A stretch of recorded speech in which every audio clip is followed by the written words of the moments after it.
Bienvenue sur le deuxième épisode de la deuxième saison de Round de Glace. Aujourd'hui, j'ai le plaisir de recevoir une amie à moi, une créatrice de contenu, une entrepreneur, mais surtout une bonne personne. Kelly, merci. Merci à toi de m'inviter. Alors, comment tu vas? Ça va super et toi? Ça va, ça va. Ravi d'être sur le podcast. Ouais. Je vois que Très, très tu es contente. déjà bien armé pour ce soir. On a bien bu avant de commencer en plus. J'ai bu de l'eau entre temps parce qu'on sait jamais. Disclaimer. On sait jamais. On a bu de l'eau avant de boire le vin. La base. Mais ça me fait plaisir que tu sois sur la plateforme. On en a parlé bien évidemment plus tôt dans l'année, même l'année dernière, avec le temps. Malheureusement, ça n'a pas pu se faire. Mais le fait que tu sois là aujourd'hui, c'est super cool. Et merci de m'avoir invité. J'ai hâte de discuter avec toi du coup. Ça marche. Alors, la tradition ici, un peu comment ça se passe, c'est que on demande toujours aux gens de se présenter, qui ils sont, leur âge, d'où ils viennent, le niveau professionnel et surtout la relation qu'ils ont avec leur famille. Ok. Laisse le flow. Je m'appelle Kelly. J'ai bientôt 26 ans. Dans un mois, le 21 octobre, je deviens une grande personne, c'est trop grave. Les personnes matures. Ouais, il faut personne remplie de sagesse, etc. Donc du coup, oui, bientôt 26 ans. Et à date, je travaille dans le secteur du luxe depuis plus de 5 ans si je compte mon alternance. Ouais. Et à côté de ça, je suis créatrice de contenu. Donc j'ai un concept où je squatte les bureaux des entrepreneurs, sous le nom de The October 21. Et je suis aussi freelance, donc sous le nom de Cool Kids Factory, où j'ai pour objectif d'aider les entrepreneurs à accroître ou renforcer leur visibilité sur Internet, donc avec la création de sites Internet, la création de contenu sur les réseaux sociaux, branding, etc.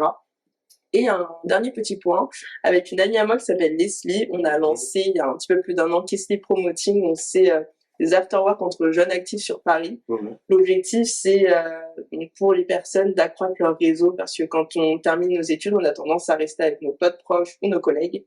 Donc, pour accroître le réseau, c'est un petit peu complexe. Donc, que ce soit niveau business, niveau amitié et aussi niveau amour, parce qu'on a réussi à former un couple. Et j'espère qu'on va en former d'autres. 3 ans là. Ouais, grave, c'est cool. Donc voilà. Et c'est sûr, tu m'as parlé aussi de la relation par rapport à ma famille, Ouais, c'est ça? Bah, dans la famille, on est 4 enfants. D'accord. Je suis la dernière. J'ai beaucoup d'âge d'écart avec les 3 premiers parce que les parents ont hésité à faire un 4e enfant. Ok. Mais ils ne le regrettent pas. Ça, c'est top. Ah, mais c'est cool. Et du coup, au niveau de la relation, on est quand même très, très proches. On est très unis. Je suis hyper reconnaissante d'avoir ma famille en tant que telle parce qu'ils sont hyper à l'écoute, hyper ouverts. Et après, on est chrétiens aussi, donc on est très ancrés aussi dans la foi. Mais on se soutient beaucoup et ça, c'est quand même c'est très beau. On va tranquille. Grave. Ok. Le vin est bon. Merci. J'aime bien. Merci. Bon, on n'est pas encore sponsorisé, mais Ouais. ça viendra avec le temps. Grave, bientôt les subventions. Ça qu'on veut. C'est ça. Alors, franchement, beau parcours, belle histoire et surtout belle personne, comme j'ai dit au départ. Ce qu'il faut savoir et ce qui a été déjà dit de la part de Kelly, c'est que c'est une personne créative, débrouillarde, mais surtout une seule dans son espace et dans son monde. Et du coup, c'est vrai que tu as mentionné dans ton introduction le fait que tu es beaucoup sur Internet. Et par beaucoup sur Internet, tu aides les gens à pouvoir accroître leur visibilité. Mais toi aussi, tu accrois ta propre visibilité en étant une personne indépendante sur les réseaux sociaux. Du coup, j'aimerais faire un bond en arrière, quelques bonds en arrière par rapport à ton parcours, surtout sur le fait que d'où est venu ce goût pour les réseaux sociaux et avant tout Internet. Alors, ça a commencé déjà toute petite. D'accord. On a eu le premier ordinateur de la famille à l'âge de 5 ans. 5 ans? Ouais. Enfin, quand j'avais 5 ans, il y a l'ordinateur qui est arrivé, tu sais, les gros ordinateurs et tout. Mes frères et sœurs, ils jouaient aussi aux jeux, donc moi, j'étais tout de suite passionnée. Le soir, après l'école et après mes devoirs, bien sûr, j'avais l'autorisation d'aller sur Internet, donc je regardais YouTube quand ça s'était lancé, je jouais à des jeux, enfin, j'aimais bien un peu l'univers. Et sans plus. Et à côté de ça, j'ai mon frère qui est rentré en études supérieures quand j'avais 8-9 ans, donc dans une école d'ingénieur. Et il avait un devoir où il devait bidouiller un peu notre ordinateur. En fait, on avait 2 ordinateurs, il l'a ouvert, il a bidouillé les trucs, et je me dis, c'est trop stylé. Enfin, c'est là où j'ai commencé à me dire, ordinateur, Internet, j'aime bien. Vu que j'avais un esprit très créatif, je me suis dit, ah, bah, ça peut être intéressant d'allier mon esprit créatif avec tout ce qui est avec l'ordinateur et tout. Donc, je prenais un peu note, je regardais sans plus et j'ai avancé dans la vie. Et à l'âge de 14 ans, quand j'étais en troisième, j'ai arrêté le piano et le conservatoire parce que ça me saoulait. Donc, j'ai eu mon diplôme. Et tu as fait du piano? Ouais, okay. C'est ça. Et l'année où j'ai arrêté, c'est là où j'ai découvert la photo, la vidéo et encore plus Internet avec l'avènement des youtubeurs, etc. Et l'avènement des blogs. Et à ce moment-là, bah, j'ai créé mon propre blog. Et en créant mon blog... Bah, dans quelle année à peu près? C'était en 2013, je crois. Wow. Et du coup, pour créer un blog, il faut savoir un peu coder. Donc, c'est là où j'ai appris le code HTML, CSS, je prenais des templates, je faisais des ajustements. Et je me suis dit, ah, j'aime bien ce que je suis en train de faire. J'aime bien avoir cet aspect créatif. J'allais sur Photoshop, je faisais mes designs. Et cet aspect un peu technique où je codais derrière. J'aime bien être un peu l'intello qui code, mais qui est créatif, bref. C'est un beau mélange. J'aime bien ce multivers. Et après, c'est là où j'ai commencé à avoir une passion grandissante et je me suis dit autant travailler dans ce secteur-là et c'est pour ça que maintenant je travaille dans le secteur du digital. C'est lié avec tout ça et le luxe aussi vu que j'aime beaucoup la mode. Ok. Voilà. Et du coup en fait tu as relié 3 passions à toi pour en faire justement une plateforme aujourd'hui. Et non seulement le fait que avec Internet, l'avancée de l'Internet aujourd'hui avec l'intelligence artificielle, le fait qu'il y ait maintenant la possibilité de créer des sites à partir de sites déjà Internet déjà généré par des codes déjà faits dans Wix et puis d'autres plateformes Internet qui te permettent d'avoir des trucs comme ça. Space, etc. Aujourd'hui, tu peux voir justement cette avancée-là. Et du coup, qu'est-ce que tu en penses un peu de ce côté-là où aujourd'hui tu peux gagner énormément de temps sur le fait que Internet maintenant, c'est plus un gagne-pain, mais c'est aussi un gagne-temps. Comment tu arrives justement à percevoir tout ça comparé à avant où tu étais obligé de tout coder par exemple, même si tu as toujours cet intérêt pour le code? Je sais que je connais des personnes qui sont un peu puristes en disant oh là là, Wix, Squarespace, c'est nul, nous on fait tout de A à Z, etc. Je peux comprendre ce point de vue. Du coup, il y a des gens justement qui n'ont pas un bon ressenti par rapport au fait qu'il y ait déjà des sites préétablis. C'est ça. Alors que moi, au contraire, je trouve ça stylé parce que ça démocratise. Vu qu'il y a plein de gens qui veulent lancer des projets et lancer vite, donc tu sais, faire des MVP avec une seule fonctionnalité, donc faire un projet avec une seule fonctionnalité, le tester rapidement. En une journée, tu vas sur Wix, Squarespace, etc. Tu fais ta petite landing, c'est fait, c'est publié, et t'es pas dépendant de certaines personnes pour le faire. Moi, je trouve que c'est un gain-temps. Et même pour sortir de ce paradigme-là, on a aussi ChatGPT. D'accord. Où, il y en a plein, ils sont un peu contre parce que, chacun son avis dessus. Je peux comprendre, mais moi, je sais que c'est un gain-temps monstre. Par exemple, même au travail, ou même, dans mes projets freelance, surtout, quand je dois écrire des mails, quand je dois préparer des trucs, j'aime bien m'aider de ChatGPT dans les choses templétisées. Donc, pour moi, c'est un gagne-temps de fou parce que si tu allies ça à ton monde du travail, à ce que tu fais, tu vas produire des choses rapidement et tu peux du coup produire plus, même, donc générer plus de fonds, etc. Après, je pense que c'est quelque chose à prendre à bon escient parce que la créativité humaine, c'est fort et c'est beau, il faut pas le perdre. Mais les choses qui se répètent, qui sont très méthodologiques, etc., si je peux passer par ChatGPT, vas-y. Super. Et justement, on va rebondir en fait sur des points que tu as soulignés, surtout sur la créativité. Parce que ça fait partie de ton identité. Et justement, dans cette identité, comment tu arrives à mélanger ta créativité avec les réseaux sociaux aujourd'hui? Et depuis ton parcours avec les réseaux sociaux? Moi, pour ma part, j'ai un syndrome qui n'existe pas, c'est la page blanche. J'ai jamais le syndrome de la page blanche. Qu'est-ce que c'est la page blanche? Le syndrome de la page blanche, c'est, j'ai jamais d'idées, j'ai pas d'inspiration, etc. C'est quelque chose qui m'arrive pas, voire très peu, parce que j'ai toujours 15 000 idées, 15 000 projets. Et le point culminant que je fais et qui parfois peut être un peu à l'encontre, c'est que j'essaye de pas trop suivre les tendances et faire ce que moi j'aime bien faire. Le point qui est assez complexe, c'est que c'est quand tu suis les tendances, pour certaines personnes, c'est en suivant les tendances qu'il arrive à percer, etc. Moi, j'aime bien faire des choses qui me plaisent parce que si je suis les tendances, je sais que ça va un peu me saouler, quoi. Bien sûr. Donc, j'essaye d'allier ma créativité, donc toutes mes idées, tous mes concepts, mes projets, je les fais. Pas forcément pour moi, c'est surtout plus pour les autres, surtout le dernier projet que j'ai depuis plusieurs mois, années, le projet où je squatte les bureaux des entrepreneurs. En soi, moi, ça m'apporte juste des contacts et du réseau, certes, mais le contenu est porté par l'autre. Et moi, c'est ça que j'aime bien. En fait, mon objectif, c'est d'être un peu serviteur, donc d'utiliser ma créativité pour servir les autres et aider les autres. C'est ça ma vision sur le long terme. Et du coup, c'est un bon blending qui te permet aussi de décupler encore en plus en créativité. Totalement. C'est vrai qu'aujourd'hui, mais je pense que c'est pas aujourd'hui forcément, mais avec les personnes créatives tout court, il y a toujours cette genuineness. Je sais pas comment le traduire en français, mais ce côté sain, ce côté gentil, ce côté avenant, ces différents côtés positifs, ces différentes personnalités positives, si je peux le décrire de cette façon, pour servir l'autre. Et je veux pas dire caractéristique, mais je veux dire personnalité. Parce que je pense que quand tu es gentil, ça fait effort et ça définit ta personnalité, je trouve. Et du coup, quand tu rencontres ces personnes créatives, là, dont toi en l'occurrence, il y a toujours cette envie de servir. Même quand bien même, c'est pas un projet sur lequel vous-même vous travaillez. C'est-à-dire pas un projet qui est en lien avec vous-même, votre propre ambition.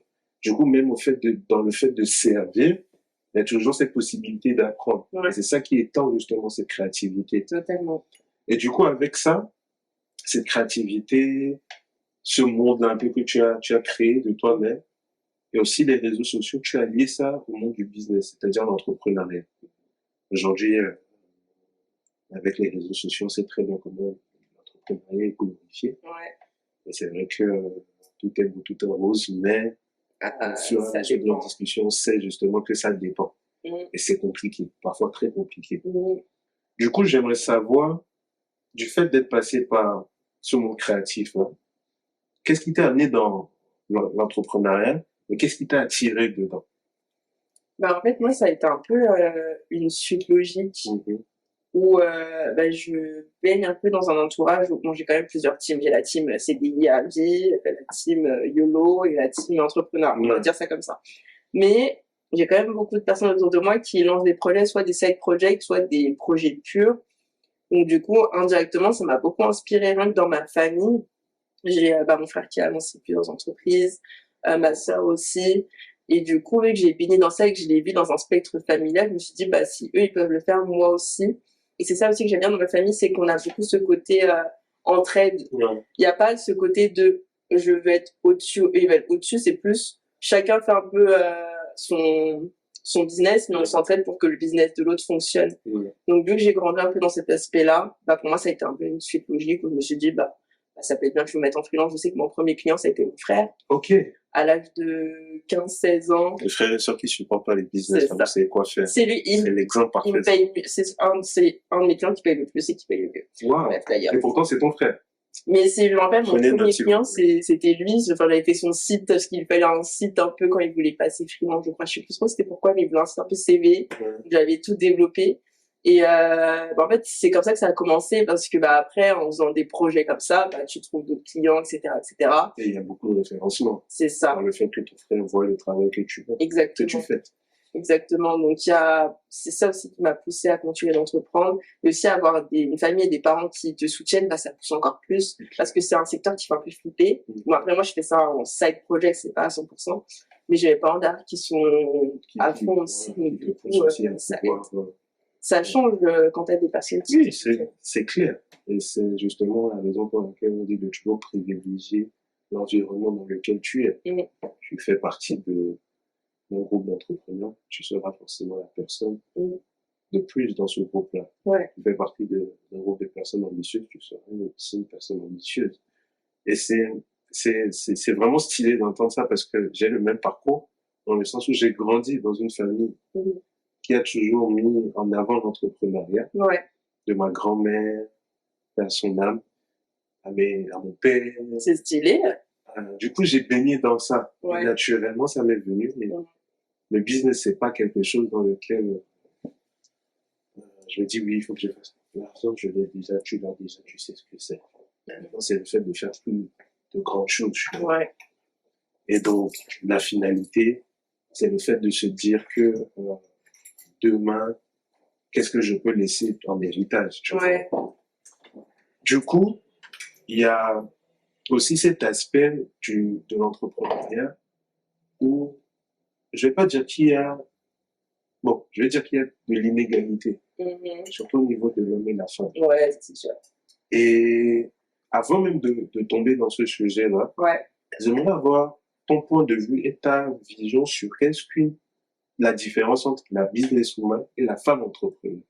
Parce qu'aujourd'hui, qui dit businesswoman dit entrepreneur, qui dit entrepreneur dit businesswoman. Ouais. Après, chacun sa caricature, chacun sa définition. Donc, je vais avoir ton point de vue. Ça, c'est une bonne question parce que je me la suis jamais posée de la différence entre entrepreneur et businesswoman. Ouais. Après, je me dis peut-être que la businesswoman, elle peut avoir plusieurs paradigmes. Elle peut être une personne qui entreprend dans un projet. Ça peut aussi être une CEO d'une entreprise qui est déjà bien établie. Ouais. Pour moi, je pense que la businesswoman, elle peut s'inscrire dans plusieurs états du travail, si on peut dire ça comme ça. Alors que la personne qui entreprend, c'est une personne qui va prendre un projet de zéro et le faire jusqu'à, tu vois, un projet à elle, ou sinon peut-être s'associer avec quelqu'un, mais pour lancer un projet dès le début. Ouais. Moi, je pense que je verrais la différence un peu comme ça. Là, je sais pas si c'est la bonne réponse, mais de mon point de vue, ça serait ça. Ok, d'accord. Du coup, comme je t'ai dit, on allait passer justement... Du coup, même avant de parler de l'inégalité, ouais, tu définis justement ces deux types de personnes par le statut qu'ils ont, en fonction des tâches qu'elles ont. Ouais. Si je comprends bien ce que tu as donné comme définition. Du coup, il y a cet apport et cet intérêt autour du sujet de l'inégalité. Ouais. Surtout dans les affaires. Parce que dans l'histoire de l'humanité, on sait comment la femme a dû se battre pour avoir sa propre liberté. Ouais. Du fait de pouvoir voter, du fait de pouvoir faire des prêts bancaires, du fait de pouvoir s'émanciper, de pouvoir se battre pour sa place dans la société et de pouvoir justement atteindre les sommets dans différents secteurs. J'aimerais que tu me dises pas à peu près, mais ton point de vue sur l'inégalité dans les affaires pour les femmes. Les difficultés que tu as vues, tu as remarquées, mais que toi aussi tu as traversées, et la vision pour faire en sorte qu'il y ait une émancipation continue pour les femmes dans la société aujourd'hui. Ouais, pour moi, en fait, ça va même plus loin que ça, parce que il y a plusieurs typologies d'inégalité. Tu as l'inégalité homme-femme, tu as l'inégalité en termes de couleur, parce que personne blanche, personne noire, personne arabe, etc. Il y a des différences. Tu as aussi les inégalités en termes de classe sociale et économique. Donc, pour moi, en fait, il y a tout ça qui joue ensemble, parce que tu peux très bien être une femme, parce que si tu es une femme extrêmement riche, certes, ça serait peut-être un petit peu plus difficile qu'un homme, mais tu as les contacts, tu as le réseau, enfin tu vois. Qu'est-ce qui serait difficile d'après toi? Je pense que ça serait la difficulté, ça serait que les gens la prennent au sérieux. Il y a beaucoup de problèmes là de prendre une femme au sérieux. Après, parce que c'est la femme de quelqu'un. Ouais, déjà il y a ça. Okay. C'est beaucoup de femmes de quelqu'un. Les préjugés, oui. Les préjugés, ça c'est, il y a beaucoup ces trucs-là. Et aussi le fait que, en fait, c'est réel, c'est quand tu regardes les CEO, les personnes qui lisent des entreprises, généralement c'est des hommes. Ouais. Donc il y a toujours un peu un paradigme de est-ce qu'on est apte d'avoir une femme CEO pour telle ou telle chose, alors que parfois oui, ça se passe très bien, ça existe. Donc tu as tous ces aspects-là. Après moi, je vais plus parler dans mon cas de figure parce que certes je suis une femme, mais je suis aussi une personne assisée, tu vois, une femme noire. Ça dépend là où t'es, je pense que c'est propre à chacun. Moi, j'ai pas trop vécu de racisme par rapport à ce que je fais ou quoi. Je sais qu'il y en a, c'est plus complexe. T'as des personnes où les portes vont se fermer beaucoup plus vite, beaucoup plus rapidement, parce qu'ils vont tomber devant des personnes qui seront, rien qu'en voyant la tête de la personne, elle sera pas en confiance. Tu peux avoir ces problèmes-là. Et il y a beaucoup d'inégalités aussi en termes de... c'est surtout ça, les inégalités, parce que tu peux prendre deux personnes, une personne blanche, un homme ou quoi, une personne noire, fille ou garçon. Ils ont les mêmes compétences. Mais les gens, ils vont se tourner facilement vers la personne blanche ou vers la personne de couleur. Et ça, c'est quelque chose qui est ancré dans notre société. Ça change quand même de nos jours, parce que on commence à le voir, que sur le travail ou dans certains secteurs, il y a plus de gens colorés, plus de gens assistés ou quoi. Mais t'as quand même encore beaucoup ce paradigme. Moi, je le vois beaucoup dans les secteurs où je travaille, ou dans les équipes techniques, tu as plein de gens de couleur, etc., pas de souci. Et dans les équipes plus axées, je sais pas comment on pourrait dire ça, mais les équipes plus business, métier, etc., bah, il y a moins de gens de couleur, moins de gens racisés. En fait, je pense que ça dépend aussi des secteurs où t'es. Donc, ouais, ça joue beaucoup. Alors, du coup, c'est un très bon point de vue. Et tu as énoncé les difficultés, la vision, tout ça. La vision dans le fait qu'il y ait ces difficultés. Ouais. Maintenant, d'après toi, quelle serait la vision pour que ces femmes puissent continuer à s'émanciper? Parce qu'il y a aussi ces histoires autour du fait que la collaboration entre les femmes est assez compliquée. Parfois, certaines femmes ne veulent pas voir d'autres femmes réussir. Ça, c'est un sujet. C'est un autre sujet, mais C'est un autre sujet. Mais c'est vrai que dans les affaires, même aujourd'hui, et dans la vie de tous les jours, il y a ce conflit constant entre les femmes parce qu'elles n'ont pas envie de voir une autre femme réussir. Et du coup, quand il s'agit même des affaires, c'est similaire. Parce qu'elles ne veulent pas se dire que bon, il y a une femme qui fait mieux, qui a une belle vie, une meilleure vie que moi, tout ça. Quelle serait, d'après toi, pour la prochaine génération, bien évidemment, parce que le but, c'est de laisser toujours des traces pour les générations futures. Quels sont les tips ou les conseils que tu pourrais donner à la prochaine génération de femmes qui aimeraient faire ce que tu fais ou aimeraient se lancer dans le business afin de pouvoir justement collaborer plutôt que de se déchirer, on va dire. Bah déjà, ça, en off, on en a parlé, mais c'est compliqué d'avancer tout seul. C'est bien d'avancer déjà en équipe. Après, je dis pas que tu es obligé d'avoir une équipe, mais indirectement, quand tu as un projet, c'est bien aussi de s'entourer des personnes annexes qui sont peut-être pas dans ton projet, mais qui sont dans d'autres business pour les contacts, le réseau, etc.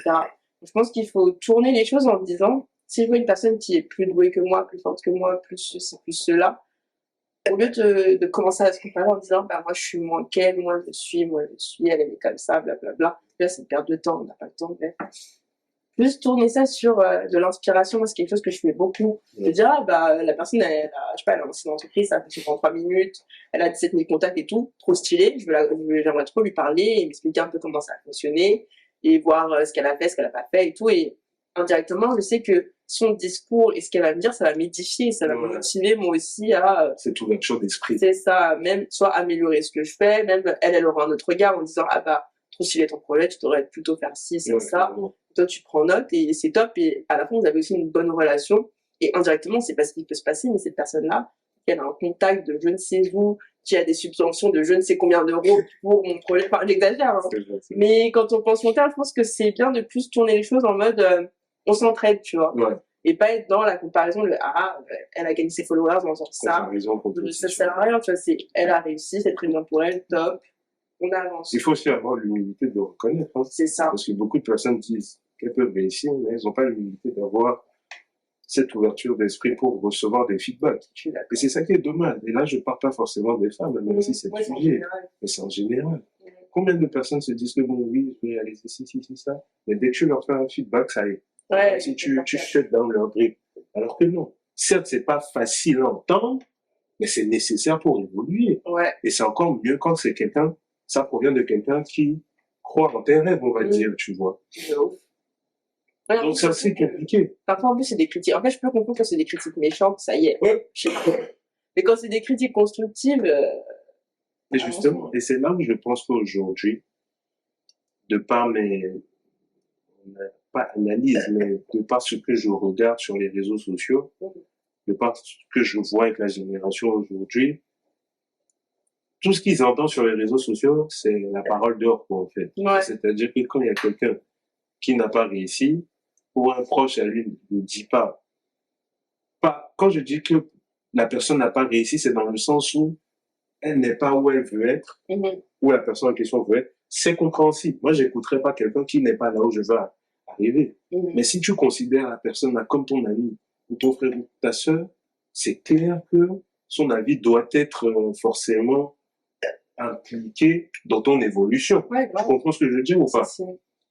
Donc, c'est assez compliqué aujourd'hui pour cette génération de par mon analyse, parce qu'elles estiment que on est toujours dans le fait d'haïr ce qu'ils font, on est toujours là pour bâcher. Et c'est compliqué.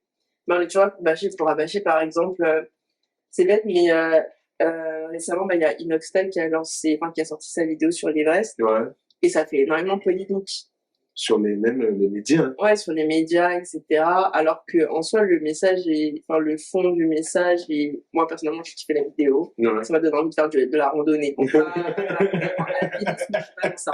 Moi, je vais pas dans la montagne, dans le froid, à 37 degrés, je suis pas dans ça. Mais en été, de temps en temps, imaginez-moi. Déjà, même aller marcher, c'est déjà quelque chose. Moi, j'adore marcher, mais en version montagne. Ouais, c'est ça, ça randonnée. Mais je veux dire, il a eu énormément de critiques sur le fait de monter l'Everest, que c'était les riches qui devaient faire ça, ceci, cela. Mais lui, en fait, dans sa vidéo, il a tourné ça autrement. Enfin, moi, j'ai beaucoup aimé la façon dont il a présenté le sujet, il a dénoncé plein de trucs. Mais en fait, t'as toujours des gens qui ont des choses à dire. Le mec a monté l'Everest. Et il y a 3 personnes sur cette terre qui font ça. Enfin, moi, demain, je vais même monter l'Everest. On me propose. Je dis non, merci. Moi, je reste dans le sol, bien en bas. Moi, je suis j'ai grave des goals, les objectifs. Mais l'Everest, c'est pas pour moi, tu vois. Mais, le fait de voir Inox faire ça, à son jeune âge, je crois qu'il il a 22 ans quand il le fait, parce que je sais pas trop quand il se connaît, regarder la vidéo, mais je crois qu'il a 22 ans. C'est stylé de se dire, le mec, qui avait, en plus, il a une vie chill, en fait, il se donne des défis, alors qu'il peut se permettre de pas se donner des défis. Bref, il a une vie chill, il fait son truc, il avance, c'est très bien pour lui, quoi. C'est clair. Mais il y aura toujours des critiques, toujours des gens qui vont pas apprécier ton projet ou ce que tu fais. Écoutez, tant pis pour eux, lui, il continue d'évoluer, il se fait sa thune et il s'amuse, c'est trop bien, tu vois. Non, c'est clair, c'est clair. Alors, déjà, dans un passage, c'est un segue stylé de mentionner ça parce que justement, ça prouve le fait que il y a toujours forcément les critiques derrière. Ouais. Mais il faut faire quand même ce que tu veux faire quand tu sens que c'est la bonne chose, quoi. Et justement, dans le fait de se dépasser, dans le fait de pousser les limites de sa propre personne, j'aimerais aussi parler un peu d'un sujet qui a fait qu'on est là aujourd'hui, qu'on a nos projets. C'est le monde du développement personnel. Ouais. Je sais que déjà quand je t'ai connu, surtout lors de ton intervention durant le premier événement de Victory Lab, j'avais mentionné certains passages de livres de productivité. Et j'aimerais parler de ça un peu sur le monde du développement personnel. Qu'est-ce qui t'a attiré dedans? Parce que tu fais des contenus là-dessus. Les débuts, lorsque tu commençais à créer des contenus autour de ça, et comment ta propre vie a évolué depuis que tu t'es immersé dans ce monde-là. En fait, j'ai commencé, de base, c'était même plus sur l'organisation. Ouais. Et j'ai commencé parce que j'ai des potes qui voyaient la manière dont je m'organisais, ils disaient, ça serait bien que tu fasses des vidéos. Et moi, au début, je me disais, mais flemme, si tu veux, je fais des vidéos et je l'envoie sur Google Drive et je regarde, tu vois. Et je me suis dit, c'est dommage parce que je vais faire une vidéo et je vais l'envoyer avec une seule personne qui va le regarder, je dois le mettre sur Insta. Et j'avais commencé à faire des réels sur Insta en ce sens, du coup, en mode, là, vous regardez comment je m'organise, les mots, blablabla. Et je trouvais ça trop drôle, donc je faisais ça petit à petit. Ça a grandi, ça a pris un peu d'ampleur. Et ensuite, j'ai dérivé en développement personnel parce que j'ai découvert ce secteur-là un peu par hasard. Et je trouvais ça trop intéressant parce que j'apprenais beaucoup de choses et je me suis dit, ce que j'apprends, ça peut être intéressant de donner la manière dont j'apprends les choses aux autres. Je sais que à l'époque, ça avait aidé beaucoup de gens à créer des projets, à lancer des choses, à faire des trucs, du style du sport, j'exagère, mais mettre en place certains objectifs et certaines actions, ça avait beaucoup aidé. Après, j'ai un peu arrêté ce secteur-là parce que plus j'avançais dans le temps, plus c'est des sujets et des vidéos qui sont assez répétitifs. Oui, parce que justement, c'est un cycle. C'est un marché aussi qui va très rapidement. Ouais, c'est pour ça. Donc, tu vois les groupes de développement personnel, des trucs sur YouTube, tout ça, ça fait qu'avancer, quoi. C'est ça. Et du coup, j'ai plus dérivé dans les contenus entrepreneuriat, mais ça a commencé comme ça, parce que mes potes m'ont demandé de le faire. Ok. C'est cool. Et quand on pense entrepreneur, généralement, on pense homme blanc startup. Je sais pas si t'as un peu le brief. Tout ça. Ouais, tech, San Francisco. Silicon Valley. Voilà, exactement. Et je me suis dit, mais en fait, il y a d'autres typologies d'entreprises et il n'y a pas que entrepreneurs, start-up ou quoi. Il y a des gens qui lancent, qui sont dans la musique, qui sont chanteurs ou producteurs. Il y en a qui lancent des pièces de théâtre, il y en a qui lancent des marques, plein de trucs et je me suis dit, ça serait cool de voir différents aspects. Donc, j'ai commencé en décembre 2022. Ok. Et avant, je faisais que sur Paris. Après, j'ai bifurqué, je suis allée à Lyon. J'ai D'accord. fait Miami, Dubaï, Espagne aussi. Waouh. J'ai squatté des bureaux, enfin des bureaux. Puis j'ai fait des interviews, ça, je squattais soit des bureaux, soit des magasins. Et là, du coup, je suis de retour sur Paris. Et là, je suis plus Paris pour l'instant. Ouais. J'aimerais bien Mais faire juste, pays. en gros, le concept a permis de voyager dans le monde. C'est ça, moi, je suis allée dans d'autres pays et j'ai pu rencontrer d'autres personnes et voir d'autres typologies d'entrepreneurs. D'accord. Et j'ai beaucoup apprécié. Que ce soit moi, pour mon réseau, c'est top. Ouais. Et aussi même pour les personnes de voir d'autres types d'entrepreneurs et pas que des Français, c'est cool. Et oui, c'était vraiment juste ça, c'était mettre en avant des entrepreneurs et toute typologie d'entrepreneurs Bien sûr. pour montrer à des personnes qu'il y a deux typologies de tableaux et toi, tu peux te référer à un tableau si tu veux toi-même lancer ton entreprise. Bien sûr, bien sûr. Donc, c'est tout pour ça. Ouais, mais c'est cool. C'est cool. Et du coup, tous les entrepreneurs dont tu as visité les bureaux, ils étaient dans quoi, si tu peux partager un peu? En fait, t'avais un peu de tout. Bon, en fait, c'est la phrase, je sais pas, pour les entrepreneurs, maintenant, ça marche plus trop parce que je vais pas forcément dans des bureaux parfois. Ouais. Des fois, je vais dans des salles de sport. Des fois, je vais dans des événements. Aussi pour la Oui, c'est ça. Exactement. Dans la salle de sport ou un truc comme ça. Aussi. Des fois, c'est juste des interviews, même en extérieur. Ouais. Et même d'autres fois. Et moi, c'est ces contenus-là que je préfère. Il y en a pas qui, quand je leur demande, ils veulent pas. Mais c'est, de squatter des entrepreneurs qui sont dans les débuts. Donc, soit ils sont dans leur appartement de 15 mètres carrés, soit ils sont dans leur petit studio.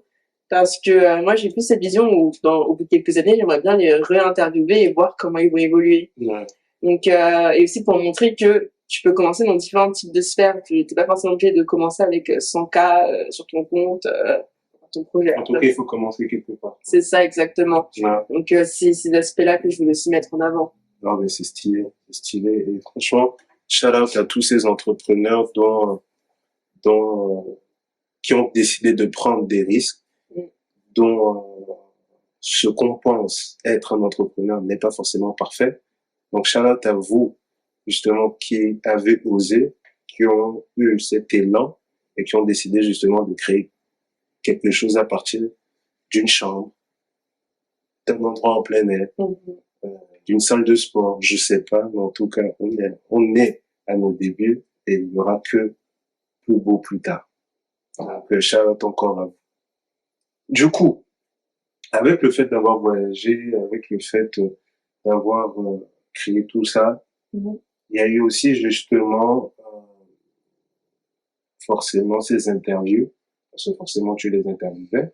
Et du coup, qu'est-ce que tu as appris du simple fait que, bon, pas du simple fait, mais du fait que, bon, ils étaient soit dans une salle de sport, ils avaient lancé quelque chose, même en parallèle des études, ils avaient un signe où ils étaient forcément en train de faire quelque chose à côté. Qu'est-ce que tu as appris forcément de ces personnes-là qui t'est utile aujourd'hui et qu'est-ce que tu as appris sur toi-même en faisant toutes ces interviews? En fait, moi, sur ce que j'ai appris, je sais pas si je peux dire ça de cette manière-là, mais c'est plus, moi, ça m'a remotivé en fait. Le fait de voir des gens, le fait de voir des parcours différents, parce que chaque interview est totalement différente. Et c'est ça que j'aime beaucoup. Et c'est pour ça aussi que c'est le seul contenu que je fais maintenant sur mon compte Instagram. Parce que à chaque fois, même si c'est le même concept, c'est pas les mêmes personnes, c'est pas les mêmes lieux, c'est pas les mêmes projets. Donc du coup, je ressors jamais avec la même vidéo et c'est ça que je kiffe. Et vu que moi, je suis passionnée par la nouveauté, j'adore ça. Donc moi, c'est plus sur j'ai appris qu'il y avait différentes typologies de parcours pour arriver à notre fin, à notre fin. Après, il y a des choses qui se ressemblent beaucoup. Généralement, c'est des personnes qui sont assez déterminées, qui ont un projet arrêté, qui ont une vision. Donc, ça a plus confirmé ce que j'avais déjà appris auparavant, plutôt que d'apprendre de nouvelles choses. Et à côté de ça, ce contenu-là aussi m'a aidé à avoir aussi quelques projets freelance. Parce qu'il y a certaines personnes que j'ai interviewées qui sont devenues mes clients ensuite. Donc ça, c'est plutôt pas mal en canal de vente. Merci d'avoir donné une chance. Grave, exactement. Non, mais c'est stylé. C'est stylé. Maintenant, on va passer dans le lot de beaux projets que tu as mis en place, et surtout le fait que tu aies pris la confiance de mettre en place des choses, ce qu'il faut saluer, et ce que je fais tout le temps quand je te vois. Il y a aussi l'événementiel. Ouais. dont justement qui te met le sourire. Ouais. Et il y a ce côté événementiel là sur le fait de pouvoir mettre en relation les gens, que ce soit professionnel ou personnel. C'est qu'est-ce promoting. Oui. Du coup, parle-nous-en. Oui, alors qu'est-ce promoting, c'est un projet où je suis pas toute seule, je suis avec ma très chère best friend Leslie. Ouais. Et on est partis dans le constat toutes les deux parce qu'on était à ce moment-là quand on a lancé, on finissait nos études, on commençait à rentrer dans la vie active, c'est trop drôle, super. Et on voulait accroître notre réseau. Et on traînait tout le temps avec les mêmes personnes, on a les mêmes groupes de potes, on a les mêmes collègues. Et on disait, mais comment on peut faire pour aller plus loin? Ouais. Donc, et à côté de ça, on avait différents groupes de potes et on disait, ce serait trop bien de les mélanger. Donc, on a commencé TC Promoting en avril 2023, mais uniquement avec nos potes. Donc, on avait une bande de potes A, une bande de potes B, on les a reliés ensemble, on a fait des crossovers, des multiverses, et ça a bien marché. Et c'est uniquement en novembre 2023 qu'on a commencé à mettre les places sur Eventbrite et se dire, là, on va proposer ça à des personnes qu'on connaît pas. Et ça a pris tout de suite parce qu'en fait, on a répondu à un réel besoin de faire des nouvelles rencontres sur Paris, des gens qu'on connaît pas, mais de manière intime parce qu'on est entre 30 et 50 pour chaque événement. Pour l'instant, on veut pas faire plus parce qu'on veut que les gens qui viennent seuls puissent sociabiliser facilement. Et ça a répondu à un réel besoin parce que nous, on avait 3 points clés, c'était pouvoir faire des nouvelles rencontres de manière, avec le business, pour aider les gens à soit lancer leur projet ou sinon trouver des associés pour faire telle ou telle chose. Exactement. Pour d'autres, c'est se faire des amis parce qu'il y en a plein qui montent sur Paris pour le taf ou pour les études ou pour les stages et alternances et qui connaissent personne. Ils ont besoin de voir des gens qui leur ressemblent, donc il y a cette partie-là. Et le dernier point qui est très important pour moi, et j'harcèle tout le monde avec, c'est rencontrer l'amour. Moi, je veux absolument former des couples grâce à TC Promoting. Il y a un couple qui s'est formé depuis peu. Ok. Je suis trop heureuse. En plus, c'est en combien d'événements? 4 je pense. Attends, en novembre, on a ouvert à tout le monde en 2023. En mai-juin, il y avait des bails. Enfin, c'était pas officiel, mais il y avait des histoires avec la personne. Maintenant, c'est officiel. Pour moi, c'est clair. Grave. Et en fait, c'est un pote à moi, en plus, d'ailleurs. Ok. J'ai rencontré une madame. Ben, shout-out à monsieur et madame. Grave. Et je suis trop contente dès que je vois, je me dis, c'est grâce à Kessie. Je suis trop chiante. Et après, je rigole, hein, mais je parle beaucoup de ça, mais en vrai, moi, j'ai envie qu'on parle français parce que généralement, les gens, ils osent pas trop, ils disent, oui, non. Moi, je suis en mode, t'as quelqu'un, tu me dis c'est qui, je vais le voir, on essaye de, si je peux aider. Tu parles la langue de Monica. Mais il faut, parce qu'on est trop en mode, non, on n'ose pas, là, ça y est, faites vos bails. Faites vos bails. Donc oui, c'est surtout, T'inquiète pas. Je vais pas y faire tomber. C'est surtout pour ces aspects, c'est les travers de l'alcool. C'est, J'ai rien dit. Non, c'est surtout ces aspects-là, du coup, et là, l'objectif, c'est de continuer d'accroître les événements. Pour l'instant, avec sur Paris, on réfléchit à si on devrait aller dans d'autres endroits, etc. Donc, et du coup, avec TC Promoting, vous voulez l'étendre? Ouais, peut-être à terme. On commencer à en discuter, pour l'instant, on est que sur Paris, mais à terme, pourquoi pas avoir des festivals dans d'autres villes, quoi. Et du coup, c'est quoi la vision, par exemple? Qu'est-ce que vous voulez faire rester sur des événements assez similaires ou faire des choses? Ça, on en parle beaucoup avec Leslie. Pour l'instant, on veut garder les afterwork, mais on réfléchit à Est-ce que tu peux présenter Leslie pour les gens qui connaissent pas? Leslie, qui a 27 ans, j'ai oublié, et elle travaille dans la data et l'intelligence artificielle, et elle a un compte Instagram qui s'appelle Leslie Research, où elle parle d'actualité sur l'IA et la data. Ok. Donc, voilà. Ouais. Super. Et du coup, qui est ton associé? Ouais, exactement. Et on aimerait bien aussi faire d'autres typologies d'événements, parce que là, on a fait plus d'afterwork, mais on aurait bien peut-être faire des dîners, des sorties, on réfléchit un peu à tout ça. Business center. Business fast spot. Enfin, nous, en fait, il y avait un autre point, c'est que pour rencontrer de nouvelles personnes, il y avait beaucoup ce côté qu'il faut aller dans des conférences, et c'est sérieux, et tu viens, c'est assis, on parle. Nous, on veut que ça soit chill. Enfin, quand tu viens, c'est plus, tu sens directement l'aspect friends, mais tu peux parler de business. En fait, c'est plus le contraire. Parce que sinon, c'est trop sérieux, trop grande personne. Il y a plein de soirées sérieuses de grandes personnes, donc on voulait plus être en mode cool, quoi. Mais d'une part aussi, vous faites les deux. Ouais, c'est pour ça. Donc, c'est bénéfique. En tout cas, je continue de saluer cette initiative parce que ça permet aux gens justement de sortir de leur zone de confort et de mettre aussi des talents. Par le fait qu'il y a des gens qui n'ont pas la possibilité de choquer ça, c'est-à-dire avoir des clients. Je sais pas, mais en tout cas, tu vois dans cette sphère-là, parce que je suis aussi venu à organiser ce genre d'événement et ça a été bénéfique pour beaucoup de personnes. Et du coup, les gens qui ont pris leur temps pour aller à ces événements, il faut les saluer. Et surtout, n'oubliez pas de donner la force à Kelly et puis Leslie qu'on salue. Exactement. Là, on passe à la fin. Oui. On a évoqué beaucoup de choses qui sont inspirants, qui sont des éléments à prendre en compte et à noter. Et depuis qu'on se connaît, j'ai toujours remarqué que notre discussion était toujours basée sur aussi la santé. Ouais. Parce que nous sommes des athlètes. Bon. Elle est athlète. Moi, je suis juste. Toi, t'es grave athlète. Hein. Moi, j'acquiers des franchises. C'est différent. En plus, ça va être de NBA, là. Tu vas acheter les Lakers en quelle année, là? Mais, il y a ces discussions, mais ces discussions qui ont toujours été des éléments d'évolution, on va dire ça comme ça. Parce qu'on a toujours fait en sorte de pouvoir savoir, ah, il y a ci, ça. Ouais. Même si c'était bref, hein, mais on savait que nos discussions, elles étaient riches. Et du coup, moi, je voulais savoir un peu ta passion sur la santé, la productivité, parce que c'est quelque chose auquel tu tiens énormément. Parce que tu es quelqu'un qui vise la longévité. Et du coup, d'où est venue cette passion et cet intérêt justement pour la longévité? Parce qu'à notre âge, la passion, enfin la santé, beaucoup de personnes ne prennent pas ça en compte, quoi, tu vois. Du coup, ça a commencé quand? Et le fait d'être alerte sur sa santé. Bah, moi déjà, ça a commencé toute petite parce que mes parents, ils étaient très carrés sur la santé de leurs enfants. Et indirectement, je m'en suis rendu compte que très tardivement, parce que j'ai changé de médecin traitant, donc qui n'a rien à voir. Et le médecin traitant, quand elle a vu mon carnet, elle a fait « Ah ouais, vous étiez vraiment très très suivi ». Et ça, c'est parce que mes parents, ils étaient vraiment à fond sur ça, surtout que dès que moi, je fais de l'asthme, j'ai des allergies. Enfin, j'étais vraiment l'enfant, toutes les semaines, j'étais malade. Enfin, toutes les semaines. Ça va mieux, non? Oui, là, ça va mieux. Mais j'étais très fragile, donc mes parents, ils suivaient beaucoup. Donc déjà, dès toute petite, je savais que c'était quelque chose d'important. Et s'il faut inscrire ça dans cette partie productivité, etc., je pense que les réseaux sociaux, notre société, notre lifestyle prônent la productivité, le fait de faire plein de choses, d'être au taquet, de minuit à minuit, etc. Top. Mais il y a quand même un paradoxe à ça où si tu te reposes pas, tu peux pas être productive. En fait, il y a vraiment un cercle vicieux. C'est si tu fais que de travailler tout le temps et que tu dors pas, là, quand tu vas travailler, tu seras moins productive et tu vas mal faire les choses et les résultats seront éclatés au sol. Long terme. C'est ça sur le long terme.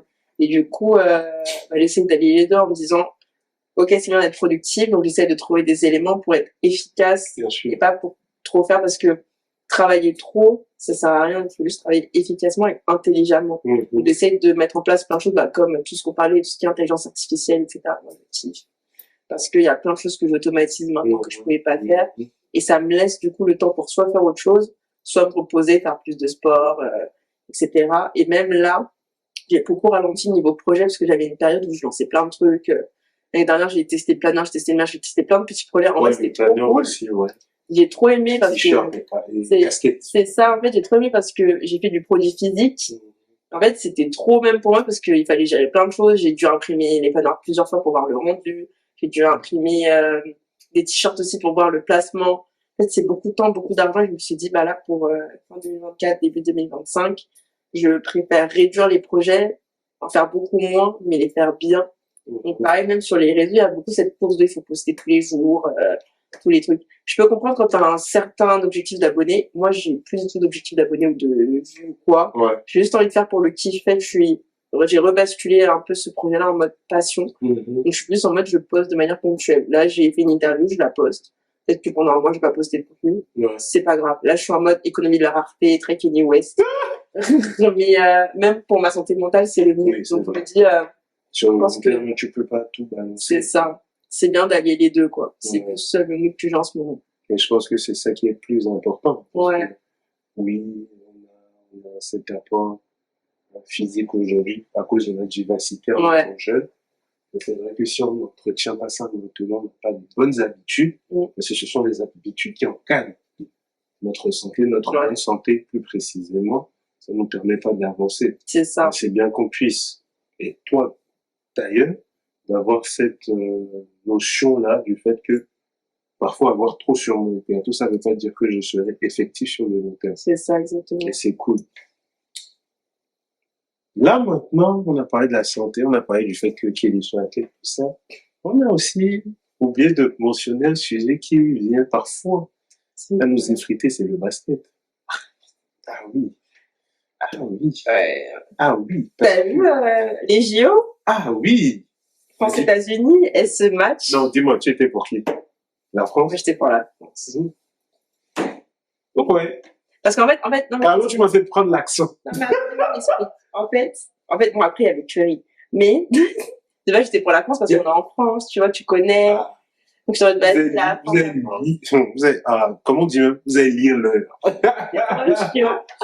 Mais après, l'équipe des États-Unis était un peu, il y avait tout le monde. Il y avait LeBron, il y avait Tatum, il y avait Curry, il y avait tout le monde. Booker. Il y avait tout le monde. Ouais. Donc, du coup, en fait, c'est logique qu'ils allaient gagner. Mais, vu qu'on était en France, JO, moi, j'étais pour la France pour tout. Ça. C'est mignon, mais c'est pas réaliste. Ouais. Je sais, mais j'y croyais, hein, franchement. Non, mais. Wemby, franchement, quand il a pleuré à la fin, le pauvre. Non, mais. Mais franchement, il a bien joué. Hein. Non, mais c'est la génération suivante, quand même. Ouais. C'est le prochain capitaine, Ouais. je trouve. Non pas parce qu'il est médiatisé, mais parce que le gars, il a la tête sur les épaules. Ouais. Donc après, bon, il y a aussi cette hiérarchie au niveau du fait que il y a les anciens qui étaient là qui vont prendre la place. Donc bon, en tout cas, il faut voir. Mais en tout cas, Wembanyama est la figure du basket français. Donc bon. Moi, je suis archi contente pour Curry. Il est bon parce que là, il commence à... Ils vont pas partir tout de suite, mais tu sens que... Et bon, c'est sa dernière saison. C'est une fin de saison, tu vois. Voilà, c'est... Curry, il faut encore une année ou 2 ans. Ouais, je crois. Mais il va pas jouer les JO de 2028. Oui, c'est pour ça. Donc, en fait, d'un côté, même, je suis contente pour eux qu'ils terminent comme ça. Ils le méritent au vu de... Les bons, il aura tout gagné. Mais bon, ça, c'est notre segway basket, hein, pour ceux qui savent pas. Mais qu'est-ce qui t'a attiré dans le basket? Parce que c'est pas toutes les filles qui aiment le basket. Hein. Moi, c'est plus... En fait, moi, c'est sur plusieurs choses. Bon, premièrement, les gars sont mignons. Mais à côté de ça... Je pense que c'est le vin. Je ne suis pas auteur de tout cela.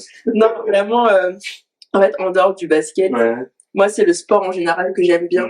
Et les athlètes que j'aime bien parce que eux, ils sont obligés d'être disciplinés. S'ils sont pas disciplinés, ça se voit tout de suite. Tu vois, quand les athlètes, ils sont pas disciplinés, pas au taquet, dans leur jeu, ils sont éclatés. Et moi, je trouve que Neymar, c'est un bon exemple. Parce que Neymar, de base, c'était un mec carré. Enfin, de base, il était OK. Je crois qu'il était... C'est le talent, il était talentueux. Il était talentueux, il avait un potentiel. Mais en fait, son potentiel a été gâché parce qu'il n'était pas discipliné. Enfin, il faisait n'importe quoi. C'est justement Ronaldinho. Ouais. Ronaldinho était comme ça. Ouais. Ronaldinho pouvait avoir 5 ballons d'or comme Cristiano Ronaldo, gagner multiples Champions League, même s'il en a gagné 1 ou 2, je sais pas moi. Mais en tout cas, les attentes qu'on avait de lui étaient similaires à Neymar. Ouais. Et c'est dommage parce que Neymar, sa carrière sera juste autour du fait que c'est un peu le OBG, Odette Beckham Jr. Dans le football, quoi. Ouais, c'est dommage. Ils sont médiatisés, ils sont talentueux, mais ils ont pas ce qui va avec, quoi. Ils ont pas le résumé, tu vois. C'est ça. Et c'est ça qui est dommage. Et le truc, c'est que, moi, j'adore regarder les biopics des athlètes, Yvan, Curry, la Russell Ball. C'est qui ton joueur préféré? Moi, à l'époque, c'était Curry. Là, j'ai plus de joueur préféré. Là, pour l'instant, je suis en mode, You're just watching. Ouais, là, j'avoue, à l'époque, c'était Curry quand j'étais au lycée et tout, donc du coup, ça a suivi. J'ai eu une phase Ja Morant, mais ça a duré 3 secondes, là, parce qu'il faisait n'importe quoi. Mais pareil, tu vois, Ja Morant aussi, c'est un autre cas de figure. Ok. C'est un peu comme Neymar, où le mec était talentueux, il était doué, mais il a fait n'importe quoi avec ses histoires de gun et tout. Non, mais Ja Morant, en l'occurrence, lui, c'est plus tôt que plus tard. Neymar, c'était plus tard que plus tôt. Ouais, je suis d'accord. Parce que, à un moment donné, le talent, certes, il t'amène là-bas. Mais la discipline, elle te permet de rester. C'est ça. C'est justement Curry, LeBron, tu sais, on peut haïr LeBron quand même. Ah non, le mec, il était carré.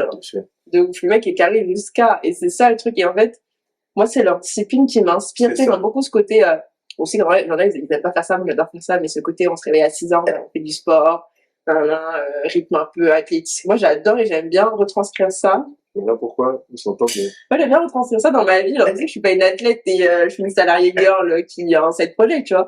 Mais j'aime bien avoir ce côté, vas-y, je me à 6 heures, je suis Même si c'est compliqué, hein. Moi, c'est mon kiff, tu vois. Même si c'est compliqué, parce Ouais. que tout le temps se réveiller à 6 heures, c'est pas la... Moi, je fais pas ça tous les matins. Mais 3 fois par semaine. Est-ce que je dois détrinquer ou... Non, les autres matins, je me réveille à 6h30, 7h. Non, mais de toutes les façons, tu te réveilles avant 8h, 9h. Ah oui, dans tous les cas. Mais en fait, moi, quand je me réveille à 8, 9h, pour moi, c'est une grasse mat. Mais voilà, c'est ça, c'est pareil. Moi, pour moi, me réveiller à 8h, déjà même à 7h, ça va encore. Mais 8h, 9h, une grasse mat. Moi, c'est quand je suis en vacances. Moi, j'ai pas encore ce niveau pour me réveiller à 8h, à moins que je sois extrêmement fatigué. Ouais, si. Mais non, en tout cas, c'est beau. C'est beau d'entendre que il y a d'autres passionnés de basket de la sorte. Ouais. Maintenant, il faut voir ce que tu proposes sur le terrain. Ah, moi, je suis archi nulle. Je suis grave nulle pour m'entraîner. Vraiment, je suis éclatée en basket. En tout cas, on va mettre un point pour l'envie. Oui, si. C'est déjà bien. Je suis éclatée. Du coup, là, on va finir. Oui. On va finir. Mais c'est quoi les projets futurs et puis les ambitions de ton futur? Moi, les projets futurs, c'est, comme je le disais tout à l'heure, c'est de temporiser. Ouais. Donc, faire moins de choses, mais les faire bien, les faire de manière ponctuelle. Ouais. Toujours continuer avec les promoting parce que avec les signes, on fait entre guillemets le strict minimum, mais ça fonctionne très bien. Et en fait, ça aussi, je trouve que c'est un bon exemple. C'est parfois, on n'est pas obligé de faire trop de choses pour pouvoir réussir. Ouais. On fait vraiment le strict minimum sur tout et ça marche. Donc, continuer de tester promoting à fond, les projets freelance aussi. Ouais. Squatter les bureaux d'entrepreneurs et j'ai hâte de venir squatter des bureaux bientôt. Et voilà quoi, c'est ça un peu la suite de l'aventure. Ouais, super. J'étais ravi. Ça fait un plaisir. Merci d'avoir pris le temps pour venir partager ton expérience, ton aventure et tes aventures. Et ça fait plaisir qu'on te dise beaucoup de courage et tout le succès possible. Et merci pour cette invitation, c'était top. Cheers. J'adore.